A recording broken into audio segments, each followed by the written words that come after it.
नमस्कार, बहुत स्वागत है आपका 9 की 9 खबर में। आपके साथ मैं हूं सोनाली सिंह। बुलेटिन की शुरुआत करते हैं बड़ी खबर के साथ। दिल्ली से बड़ी खबर, सीबीआई के समन को तेजस्वी यादव ने चुनौती दी है। दिल्ली हाईकोर्ट में इसके लिए बाकायदा एक याचिका दायर की गई है।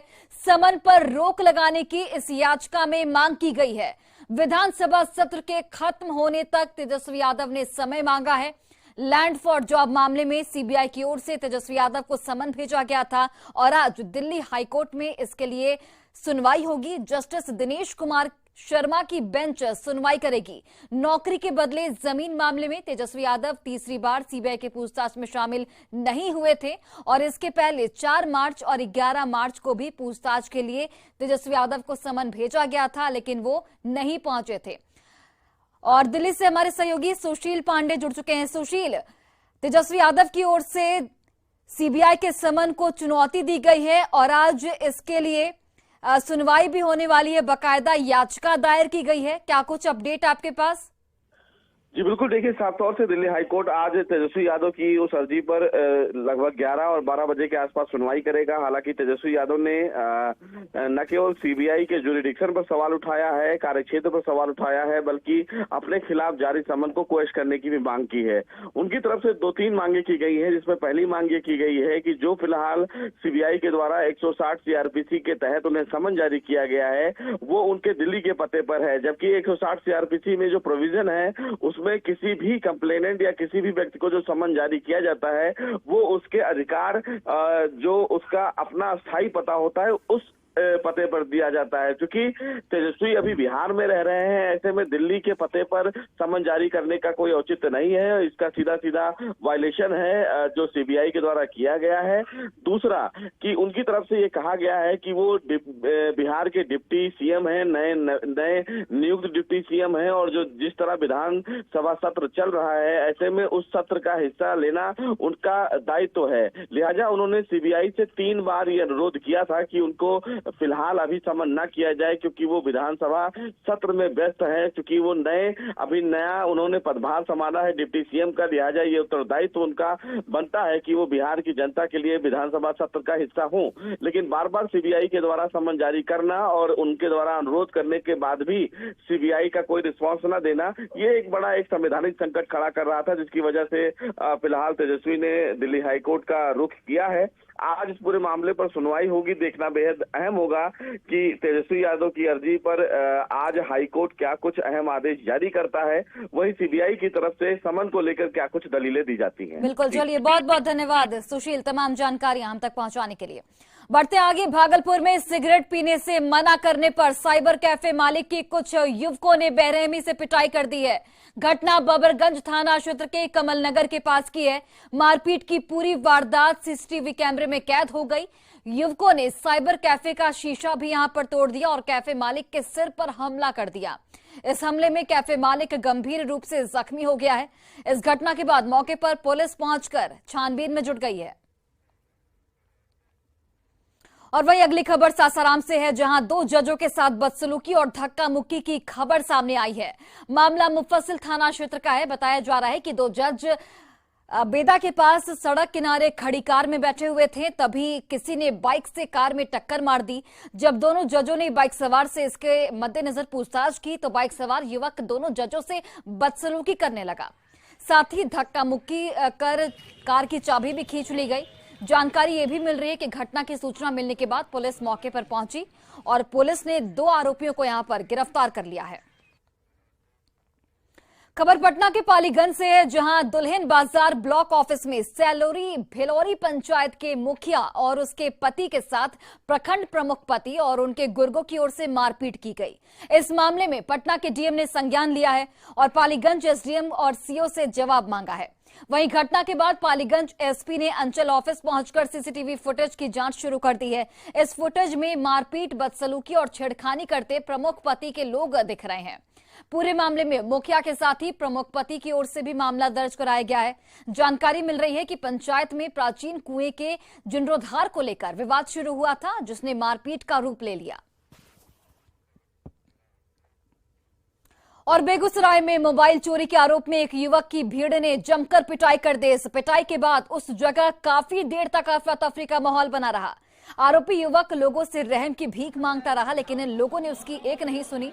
मामला नगर थाना क्षेत्र के NH 31 के पास का है। आरोपी युवक की पहचान नगर थाना क्षेत्र के पोखरिया के रहने वाले सुमन कुमार के रूप में की गई है।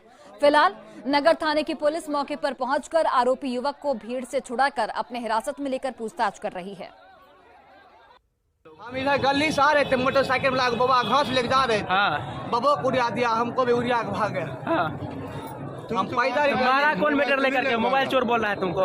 मोटरसाइकिल वाला उड़ा दिया, सोचा हम ही उड़ा दिए। अच्छा, हम पैदल गली से आ रहे मोबाइल उड़ा दिया है, मोटरसाइकिल से हमरो उड़ा दिया, धक्का मार दिया तुमको? धक्का मार दिया है। कहाँ घर है तुम्हारा? मेरा घर है 3 मंजिला चौक पोखर।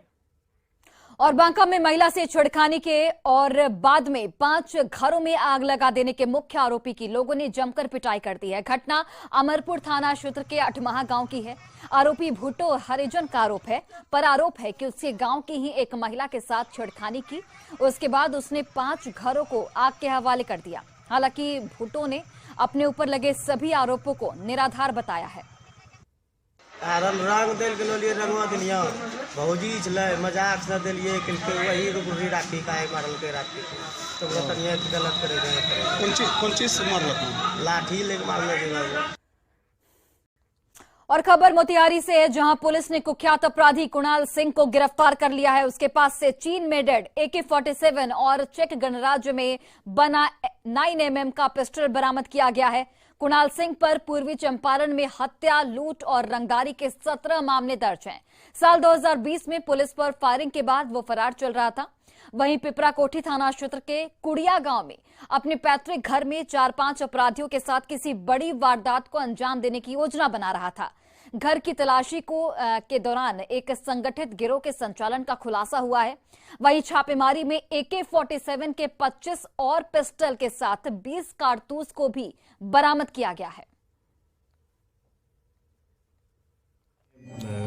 त्वरित कार्रवाई करते हुए अपराधकर्मी कुणाल सिंह के घर पर चारों ओर से घेराबंदी कर छापेमारी की गई। छापेमारी के दौरान कुणाल सिंह फरार हो रहा था। पूरी टीम ने उसको दौड़ाकर पकड़ा। अन्य 4-5 जो व्यक्ति थे वहां से भागने में सफल रहे। अपराधी कुणाल सिंह के पास से एक लोडेड AK-47 राइफल और उसके कमर से 9mm एक विदेशी पिस्टल मिला है।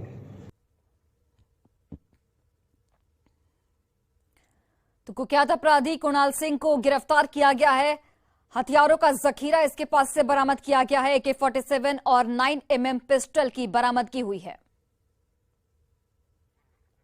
तो ये एक्सक्लूसिव तस्वीरें आपको दिखा रहे हैं। आप देखिए किस तरीके से भारी मात्रा में हथियार बरामद किए गए हैं। 6 वॉकी टॉकी का सेट भी यहां पर बरामद हुआ है। हत्या, लूट, रंगदारी के इस आरोपी पर 17 मामले दर्ज हैं। बड़ी वारदात को अंजाम देने की योजना बनाई गई थी। एक बड़े गिरोह का भी यहां पर खुलासा हुआ है। इसके साथ ही AK-47 और पिस्टल के कारतूस भी यहां पर पुलिस ने जब्त किए हैं। बड़ी खबर मुंगेर से, जहां असरगंज थाना पुलिस ने गुप्त सूचना के आधार पर पशुओं से भरा एक कंटेनर जब्त किया है। कंटेनर के चालक को असरगंज पुलिस हिरासत में लेकर पूछताछ कर रही है। जानकारी के अनुसार वाहन जांच के दौरान असरगंज पुलिस ने 50 से 55 पशुओं से भरे कंटेनर को जब्त किया। यह कार्रवाई लदुआ मोड़ के पास की गई है। पुलिस ने पकड़ाए सभी पशुओं को खड़गपुर गौशाला को सुपुर्द कर दिया है। फिलहाल पुलिस इस पूरे मामले की छानबीन में जुटी हुई है। सरगंज से सूचना दी गई कि एक कंटेनर मवेशी पकड़ा गया है, जिसको रखने के लिए आपके गौशाला में हम लेके आ रहे हैं। तो वही एक कंटेनर मवेशी लेके आया है और करीब इसमें 40 और प्लस या 40-45 के लगभग मवेशी है। और खबर गिरिडीह से है, जहां CCL क्षेत्र के जोगतियाबाद वाटर सप्लाई पंप में अपराधियों ने देर रात जमकर उत्पात मचाया। यहां सुरक्षा कर्मियों को बंधक बनाकर लूटपाट की गई। अपराधियों ने केबल, वायर और ट्रांसफार्मर के सामान को लूट लिया। साथ ही वाटर सप्लाई के लिए लगे ट्रांसफार्मर को भी नुकसान पहुंचाया गया।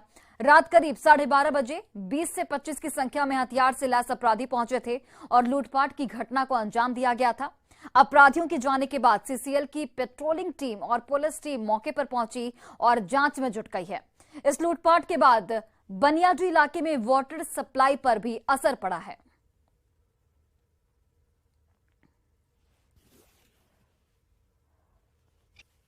12 बजे रात चोर आ गया है, ताला नहीं खोले तब वो खिड़की तरफ तोड़ के खिड़की और अंदर घुस के और हम लोग को मारपीट करना शुरू कर दिया। मारपीट करके और दोनों हाथ पीछे करके बांध दिया और लगा के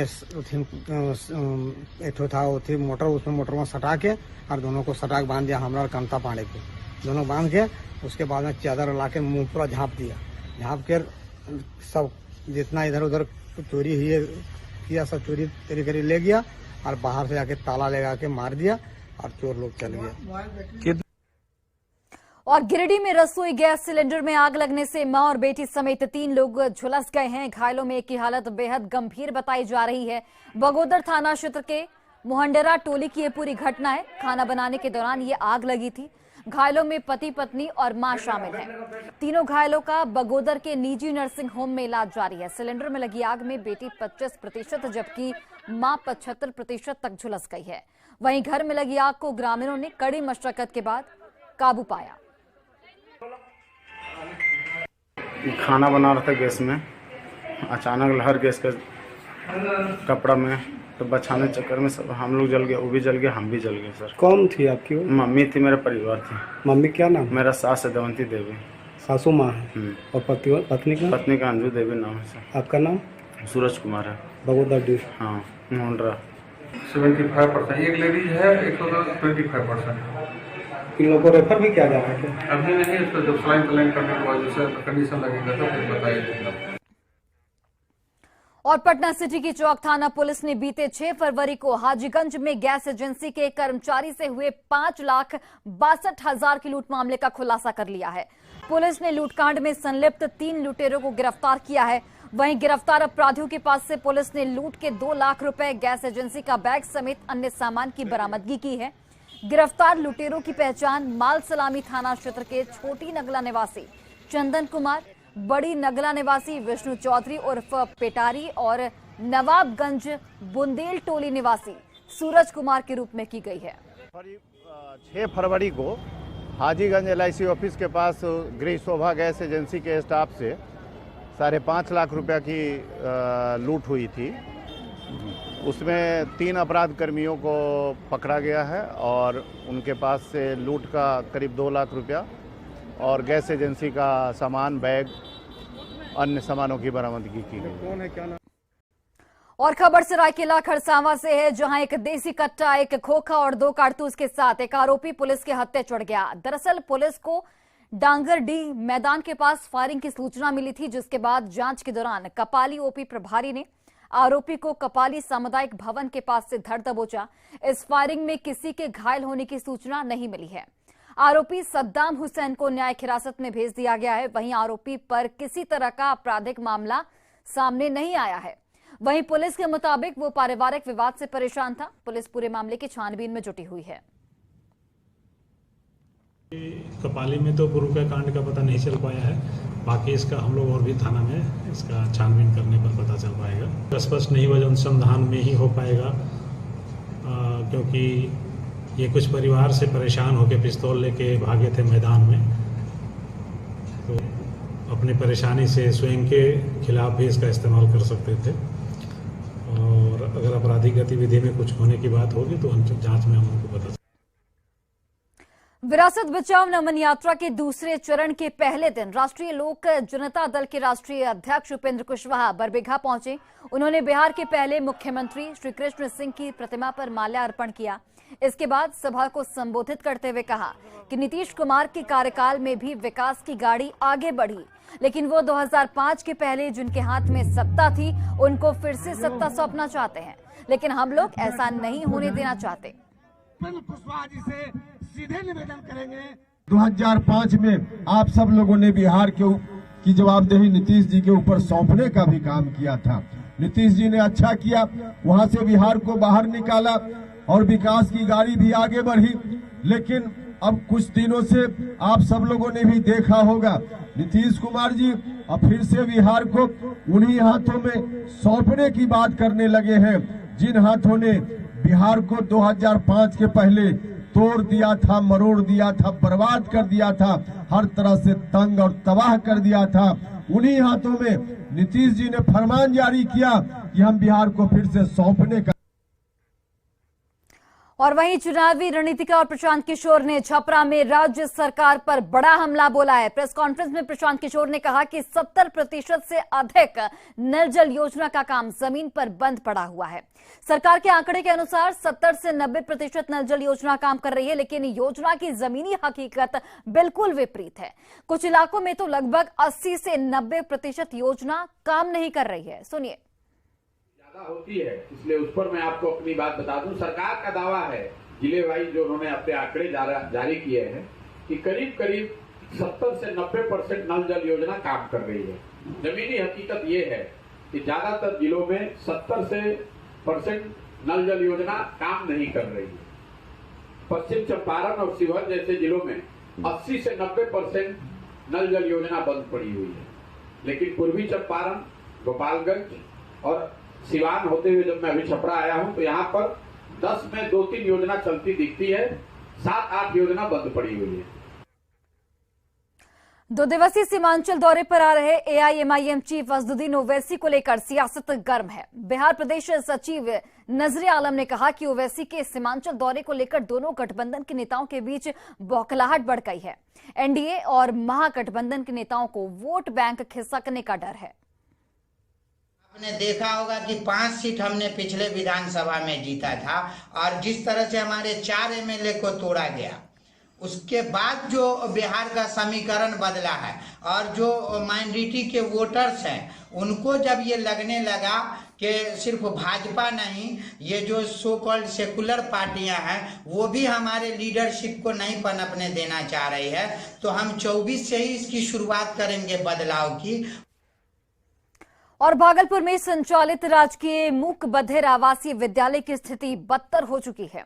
विद्यालय में किसी भी तरह की कोई सुविधा मौजूद नहीं है, न तो बच्चों के लिए पेयजल की व्यवस्था है और न ही क्लासरूम की सुविधा है, जिसकी वजह से बच्चों को काफी परेशानी हो रही है। अधिक जानकारी इस खबर पर दे रहे हैं हमारे सहयोगी आशीष रंजन। आप देख सकते हैं कि यहाँ पर जो है मूक बधिर जो बच्चे हैं उनके लिए जो है ये स्कूल खोला गया था और 1994 से ये स्कूल जो है भागलपुर में चल रहा है। और इससे पहले जो है ये एक मिर्जान हाट में एक जो प्राइवेट मकान है उसमें जो है वहाँ पर किराया लेकर चलाया जा रहा था, लेकिन वहाँ से इसे यहाँ पर शिफ्ट कर दिया गया। और अब देख सकते हैं कि यहाँ पर 8 कक्षा तक क्लास चलती है, जिसमें यहाँ पर 30 बच्चों का नामांकन लेने का जो है निर्देश दिया गया है, जबकि स्ट्रेंथ यहाँ पर 50 है, लेकिन अपना भवन नहीं होने के कारण जो है 30 बच्चे ही यहाँ पर नामांकित किए जाते हैं और यहीं पर जो है वो बच्चे रहते भी हैं। और एक ही ये क्लास है जो आप देख रहे हैं कि इसी ही बनाया गया है और इसी में जो है 8वीं क्लास तक के बच्चे जो है वो शिक्षा ग्रहण करते हैं। और यहाँ पर 3 शिक्षक भी हैं उनके लिए। यहाँ पर जो प्रभारी प्राचार्य हैं हम उनसे बात करते हैं कि किस तरह की समस्याएं यहाँ पर आती है। सर यहाँ पे पानी का समस्या है, बच्चों को रहने का भी समस्या है, भवन का मतलब निर्माण की जरूरत है यहाँ पे, और बच्चे टीचर का भी मतलब यहाँ पे कमी है। आप लोग कभी शिकायत नहीं करते हैं? हम अपने पदाधिकारी को इस चीज़ से अवगत हैं, कराया गया है। तो परेशानी है कि बाथरूम में कुंडी भी नहीं है, ना पानी है, हम लोग को टॉयलेट जाने में भी परेशानी होता है और झोपड़ी में पढ़ाने की अभी तो गर्मी आएगा तब तो और परेशानी हो जाएगा। बच्चे नहीं है मैडम, सोमवार से शुरू हुआ है। तो पानी की समस्या की वजह से शायद सर आ रहे हैं बच्चे। अभी नहीं है? नहीं अभी आप नहीं। लोग लेकिन आए हुए हैं? जी हम लोग को तो आना ही है ना। जहां एक तरफ दिव्यांगजनों के लिए जो है बेहतर सुविधा के लिए केंद्र सरकार हो या राज्य सरकार कई कदम उठाकर उन्हें सुविधा देने की बात कहती है, लेकिन भागलपुर का जो है यह मूक बधिर विद्यालय जो है आज तक उपेक्षित है। अब देखना है कि सरकार की ध्यान इस ओर कब तक पड़ती है। आशीष रंजन, न्यूज 18 भागलपुर। और फिलहाल इस बुलेटिन में बस इतना ही। आप देखते रहिए न्यूज 18 बिहार झारखंड।